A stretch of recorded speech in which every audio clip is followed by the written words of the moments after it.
შავი ოქრო შავ დღეშია. ნავთობის ფასი ისევე ცემა ამერიკულ ბირჟებზე. პარალელის ღირებულება დღეს $49 იყო. 2009 წლის შემდეგ ეს შავი ოქროს ფასის ყველაზე დაბალი მაჩვენებელია.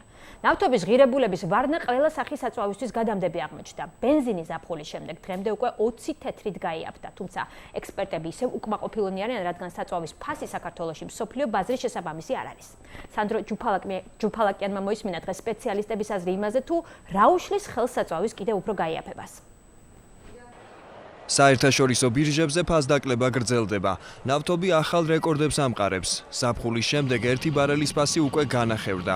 ცვლილებაა ქართულ ბაზარზეც, თუმცა როგორ ითვლიან კომპანიები ბენზინის ღირებულებას ექსპერტთა ნაწილისთვის გაუგებარია. 1 ლიტრზე რო ვიანგარიშოთ პლაცი რო გადავიყონოთ, ვალუტის კურსის ცვლილების მიხედვით არის შემცირებული 72 თეთრი. 30 ივნისიდან დღემდე იგივე პრემიუმის ტიპის საწვავი შეამცირებს მხოლოდ 24 თეთრით, ანუ 3-ჯერ უფრო ნაკლებად. ხახო წარმოგიდგენიათ, რამოდენად მოგებაზია საუბარი. საერთაშორისო ბირჟაზე ნავთობი ივლისის შემდეგ 56%-ით გაიაფთა. ქართულ ბაზარზე ბენზინი საშუალოდ 10-15%-ით. ნავთობიმპორტიორთა კავშირში ვარაუდობენ, რომ საწვავი რამდენიმე დღეში კვლავ გაიაფთება. არსებულ შედარებით მაღალ ფასს კი რამდენიმე ფაქტორით ხსნიან.